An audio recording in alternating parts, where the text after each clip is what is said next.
என்னையாச்சு உனக்கு? அவ அவ்வளவு பேசிட்டு இருக்கா, நீ பாட்டுக்கு சும்மா வேடிக்கை பார்த்துட்டு இருக்க. விடு அரவிந்த், அவ என்ன வேணுமோ பண்ணிட்டு போட்டோம். எல்லாம் கொஞ்ச நாளைக்கு தானே. அப்புறம் அதுவே பழகிறோம் இல்ல? ஏன் இப்படி ஆயிட்ட?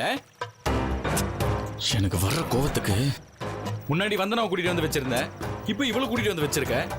உனக்கு உலகத்துல வேற பொண்ணுங்களே கிடைக்கலையா? இருக்காங்க அரவிந்த், ஆனா எல்லாரும் வைஷாலி ஆயிட முடியாது. இவ்ளோ கஷ்டப்பட்டு அவளை கல்யாணம் பண்ணது எதுக்கு?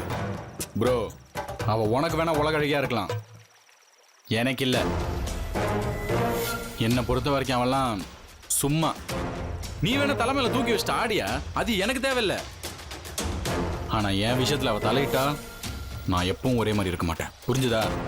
விடு அரவிந்த், அவ கதைக்கு ஒரு புல் ஸ்டாப் வைப்போம். இங்க பார், நீ ஃபுல் ஸ்டாப் வைக்கிறியோ இல்ல கமா போட்டு கண்டினியூ பண்றியோ, ஆனா இந்த மாதிரி திரும்பவும் நடந்தது உன் வைஃப்ட்ட சொல்லி வை. விடு, ஏன் டென்ஷன் ஆகுற? இவெல்லாம் நம்மளுக்கு ஒரு ஆளா? அப்படின்னு நினைச்சுதான் அவ இப்படி பண்ணிட்டு இருக்கா. பார்த்துட்டே இரு அசோக், ஒரு நாள் நான் இதே மாதிரி இருக்க மாட்டேன். நீ ஏன் இப்ப இவ்வளவு டென்ஷன் ஆகிட்டு இருக்க? அவ பேசின பேச்சுக்கெல்லாம் சும்மா இருக்க சொல்றியா? எனக்கு வர்ற கோவத்துக்கு. சரி விடு, இங்க தானே இருக்கா, பாத்துக்கலாம் விடு. வைஷாலி, உனக்கு நான் யாருன்னு காட்டுறேன்.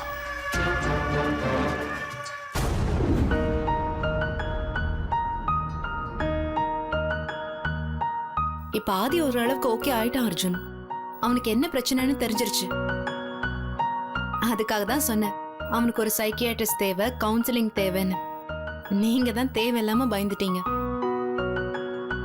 ஒன்னும் பிரச்சனை இல்லை, எல்லாம் சரியாயிடும்.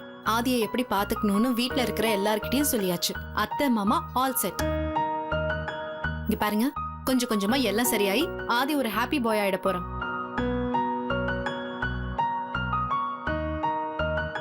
அர்ஜுன், என்னாச்சு? ஒன்றும் இல்லை. ஏதாச்சும் பிரச்சனையா? டாக்டர் வேற ஏதாச்சும் சொன்னாங்களா? அவங்க என்ன சொல்லுவாங்க? ஆதியை கூப்பிட்டு ரொம்ப நேரம் பேசினாங்க, அப்புறம் என்னையும் வந்தனாவை கூப்பிட்டு ரொம்ப நேரம் பேசினாங்க. ஆதி ரொம்ப ஃபீல் பண்றான் போல இருக்கு. அவனுக்குன்னு யாரும் இல்லைன்னு நினைக்கிறான் போல இருக்கு. அவனோட நினைப்பெல்லாம் நமக்கு யாருமே இல்லைங்கிறத பத்தி மட்டும்தான். நாம எல்லாரும் அவனுக்கு இருக்கோங்கிற ஒரு செக்யூரிட்டியை கொடுக்கணும் பிரியா. எல்லாரும் சேர்ந்து ஒரே ஃபேமிலியா இருக்கணும் பிரியா. கரெக்ட் தானே? நாமளும் அதான் சொன்னோம். இனி எந்த கஷ்டமும் இல்ல, அப்படிதான் இருக்கணும்னு வீட்ல எல்லார்கிட்டயும் சொல்லியாச்சு. அண்ட் எஸ், நம்ம எல்லாரும் ஒரு ஃபேமிலி தான். எல்லாம் சரியாயிடும், கவலைப்படாதீங்க. அதெல்லாம் ஓகே தான். ஆனா அவங்க என்ன சொல்றாங்க தெரியுமா? நான் வந்தனாவோட சிரிச்சு பேசி சந்தோஷமா இருக்கணுமா? அது எப்படி என்னால முடியும்? ஆதிக்காக நடிக்கிறதெல்லாம் ஓகே, ஆனா அவ கூட சிரிச்சு பேச இல்ல, என்னால முடியாது. அர்ஜுன், இப்ப ஏன் டென்ஷன் ஆகுறீங்க?